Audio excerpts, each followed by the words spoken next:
pro tip for camping and emergencies.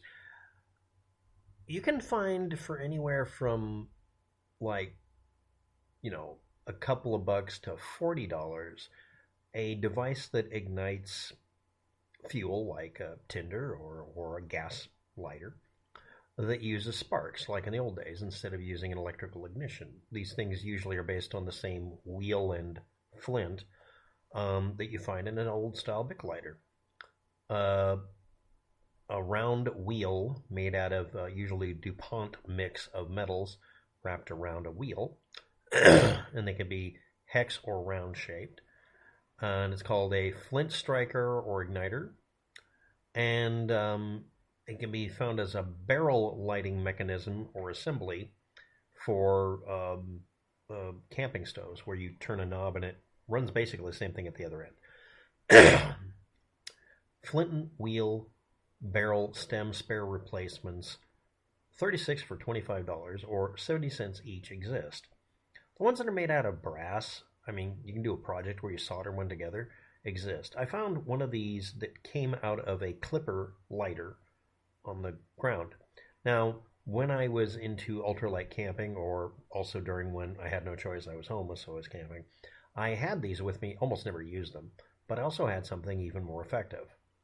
Literally any lighter that uses the same method. When the lighter goes bad, not if, but when, or if it's too cold for it to operate, you can still use the hot sparks to ignite tinder, which I did as the cheap toilet paper and split it between the layers and make it into a ball and put it under a thick layer of basically forest ground debris and ignite it.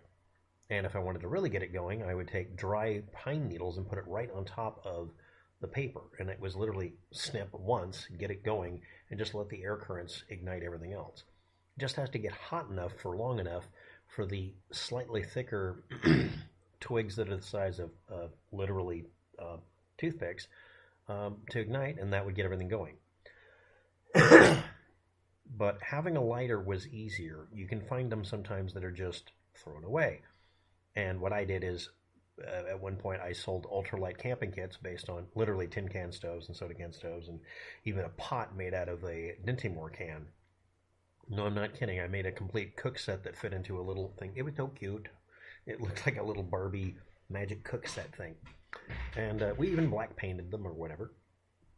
And you'd use words like laminar flow and emissivity, or whatever the word is, for all the parts, and, advertising on eBay or whatever, when I actually did that.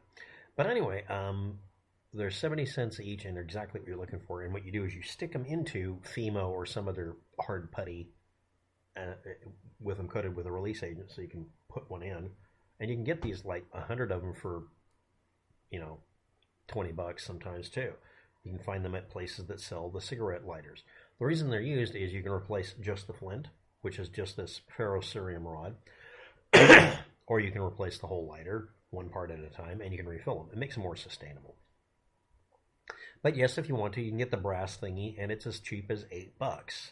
It's a very durable version of the same thing. But again, any random lighter, you just rip off the metal shield when it runs out of fuel, will work to ignite tinder. Just get the little nozzle thing out of the way and get rid of that stupid childproof thing that I really am offended by. By the way, I found it very offensive that I found this really tiny igniter and it had a childproof wheelie bobber thing on it that made it to where it broke.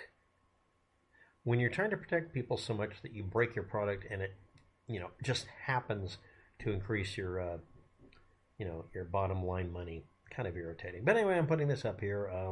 I'll use an icon for the video, but mostly it's a bunch of archives, oddly enough, for DIYing it with, various methods. And, you can learn how to braze and solder, or just go find a broken lighter.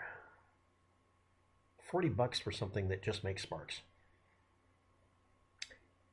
At least the $8 one is a real value. It's more durable, but seriously? Thanks for watching. Have a good day, and good luck.